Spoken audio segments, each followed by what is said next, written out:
Le festival de ballons de Châteaudet souffre de la bise qui traverse violemment la Suisse romande, mais c'est bien à l'abri dans un petit café que nous avons rencontré cette semaine Pierrick Duvoisin.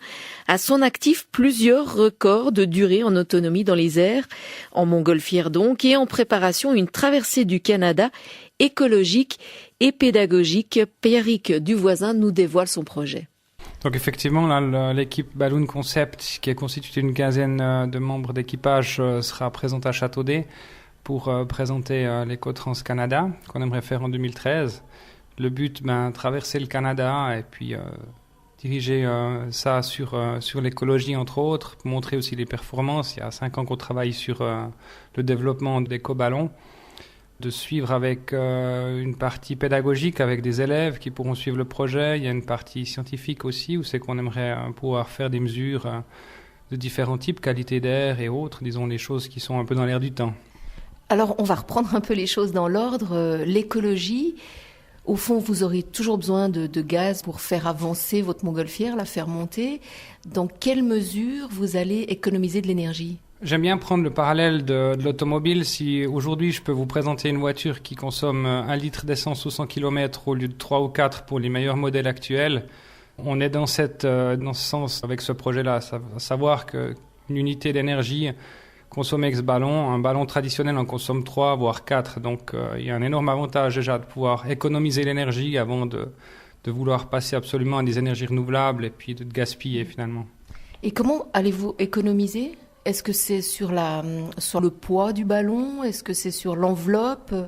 Bon, la principale démarche est sur l'enveloppe, à savoir qu'on en travaille sur une enveloppe double qui est métallisée, ce qui permet vraiment d'isoler finalement la partie chaude de l'extérieur du ballon. C'est le même principe qu'une fenêtre double vitrage ou une simple vitrage, quoi. Donc on est dans ce principe-là. Et au niveau du poids, vous allez aussi essayer de partir avec le moins de matériel possible ? Donc effectivement, c'est aussi une chasse au gramme. Tout gramme gagné finalement matériel, on peut le remplacer en carburant. Donc effectivement, la nacelle sera en composite, matériau composite, carbone. La plupart des éléments sont pensés plus légers que le standard. Donc c'est une construction qui va prendre du temps parce que rien n'est standard, disons. C'est le tout début. Vous avez dit que c'était départ prévu 2013. Qu'est-ce que vous avez déjà en main ? Ce qu'on a en main, c'est qu'on a effectivement toute la partie technique qui aboutit, les contacts avec les fournisseurs, on sait sur quoi on va partir au niveau du matériel, au niveau du volume, au niveau des choix, tout ça c'est fait. On a une partie de partenaires techniques maintenant, à savoir pour la communication satellite entre autres, une partie pour les énergies, panneaux solaires, et là on travaille encore sur différents partenariats qui sont en cours. Pourquoi le Canada ? Bon, premièrement parce que c'est un pays unique. Sur la Suisse, l'Europe, on a beaucoup de trafic aérien, on a beaucoup de législations différentes entre les pays. Là, on est sur un seul même continent, même pays, même législation, ce qui simplifie pas mal, disons, les démarches. Et l'autre avantage, c'est le froid et les grands espaces, qui sont incomparables avec l'Europe. Alors, les grands espaces, je comprends bien, ça vous permet, en cas de souci, de vous poser un peu plus facilement n'importe où. Parlez-nous peut-être du froid. Le froid a une influence sur le vol. Directement, puisque finalement on cherche la différence de densité entre l'air froid qui est plus dense et l'air chaud contenu dans le ballon qui est plus léger. Le but c'est d'avoir la plus grande différence pour finalement emporter le plus de matériel possible, Donc le principe est là. Donc un départ en hiver ? Donc février, normalement sur la partie nord-est du Canada. Avec arrivée dans les environs de Montréal ou de même plus à l'est encore sur la côte ? Donc oui, la région de Montréal. Ouais. Donc on fera un peu de départ de l'ouest depuis la frontière avec l'Alaska. Tout en haut, ça veut dire que vous partez depuis vraiment les régions plus froides, proches du cercle polaire au fond ? Là, on est à 600 km du cercle polaire, donc on est dans les régions subarctiques. Donc c'est vrai que ça, c'est aussi des vols qui n'ont jamais été réalisés. De voler autant longtemps dans des régions autant froides, en ballon air chaud, c'est quelque chose qui n'a jamais été fait. Vous êtes un chasseur de records, vous aimez faire les choses qui n'ont jamais été faites, ou bien c'est plus l'aspect pédagogique dont vous parliez, formateur, qui vous intéresse dans ce projet ? Je pense qu'il y a une part des deux. Finalement, le record en lui-même, c'est quelque chose. Tout le monde est intéressé à faire des performances, mais je crois que derrière ça, il y a des choses aussi plus intelligentes à voir. C'est de pouvoir communiquer finalement au travers de générations plus jeunes, de pouvoir suivre un projet qui fait un peu rêver. Quelque part, c'est une aventure à la Jules Verne.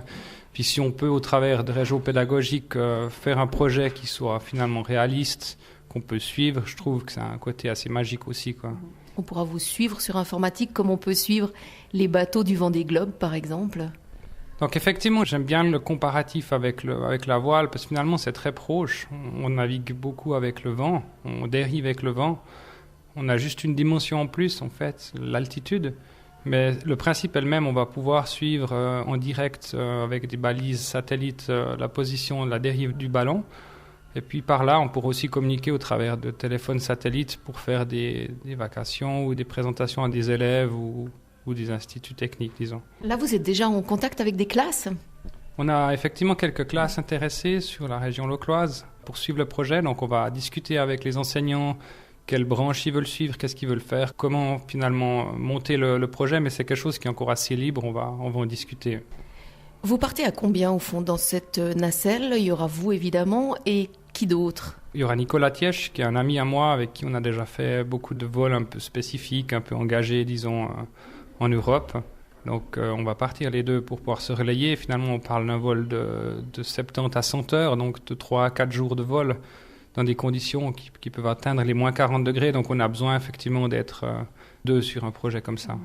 Quelles sont les manœuvres au fond ? Parce qu'on ne se rend pas bien compte quand on voit ces ballons dans le ciel du travail du navigateur. J'imagine que dans un exploit comme celui que vous essayez de faire, peut-être que le travail du navigateur ou du pilote est plus intense que pour juste un voyage.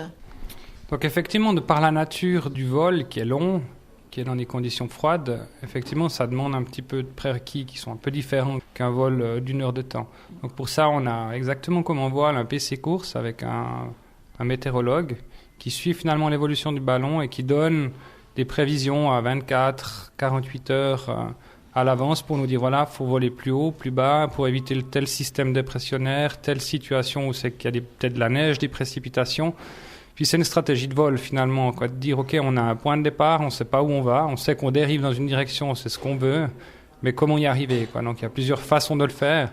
Et on a un météorologue qui est finalement nos yeux dans le projet, parce que nous, on n'a pas une vision à plus de quelques heures devant nous, quoi. Bon, là, on a un système de positionnement satellite qui donne une position en temps réel, ce qu'on appelle live tracking, qui donne directement l'information au PC course, qui donne la position du ballon, l'altitude, la dérive, la vitesse. On peut introduire d'autres paramètres, par exemple la pression sanguine des pilotes, le rythme cardiaque, par exemple.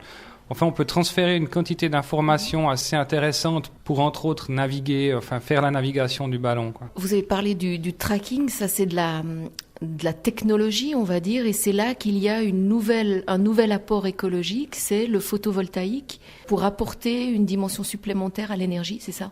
Donc c'est effectivement un bon support de promotion pour les panneaux solaires, enfin les énergies vertes, comme on dit. Moi-même travaillant dans une entreprise qui fabrique des panneaux solaires, il y avait du sens de pouvoir les intégrer finalement sur la structure souple du ballon, vu qu'on fait des cellules souples. Donc effectivement, pour alimenter en énergie une partie du matériel, les panneaux photovoltaïques sont quelque chose d'assez intéressant dans ce cadre de projet.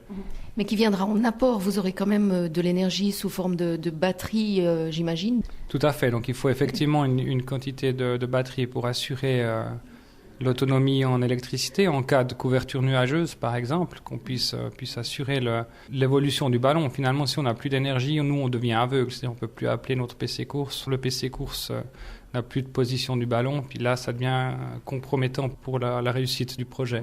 J'imagine aussi que cette nacelle va être chauffée pour que vous puissiez survivre. Donc elle sera effectivement tempérée. Donc on n'aura pas moins 30 ou moins 40 à bord, mais on sera plus proche du 0 degré. Donc c'est une nacelle qui sera de toute façon isolée par des couches successives de mousse et enveloppée par de la fibre de carbone et de Kevlar. Pierrick Duvoisin, vous serez deux dans la nacelle lors de ce voyage, mais au fond, c'est énormément de monde qui vont travailler, j'imagine, pour vous. Est-ce que cette partie rencontre ou réunion autour d'un projet est aussi quelque chose d'important pour vous ?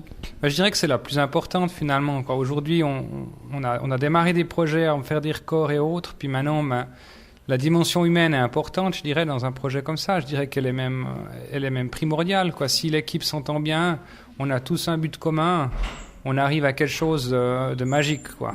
Quand vous dites toute l'équipe, si on parle de la construction de la nacelle, la technologie, la construction du ballon, Et peut-être d'autres choses encore, le gaz. Combien de personnes autour de ce projet ? Ma petite équipe fidèle de Balloon Concept, on est une quinzaine de personnes. Et après, autour de ça, effectivement, il y a tous les fournisseurs, partenaires techniques. Ça représente, disons, une trentaine de personnes, grossièrement. Dans le monde entier ? En Europe, principalement, disons. Donc, il y a plusieurs aspects. Effectivement, la construction de l'enveloppe, ce sera par une société en Espagne, Ultramagic, qui construit des ballons air chaud, avec qui je travaille sur le développement depuis maintenant 4 ou 5 ans. La partie de la nacelle construction capsule sera faite en Suisse. Les réservoirs dans une société française. Donc effectivement, plein d'éléments viennent de différents pays. Les brûleurs sont aussi construits par une entreprise italienne. Donc on a effectivement un panache de différentes entreprises européennes. Est-ce que finalement ces projets vous permettent de rencontrer des gens sur d'autres projets ? Est-ce qu'on se fait un nom dans cette sphère quand on fait des projets assez de haut niveau, on va dire ? Il y a effectivement une reconnaissance, quoi. On a 2 parrains dans le projet qui sont Jean-Louis Etienne, avec qui j'ai pu travailler sur son projet au pôle Nord l'année passée.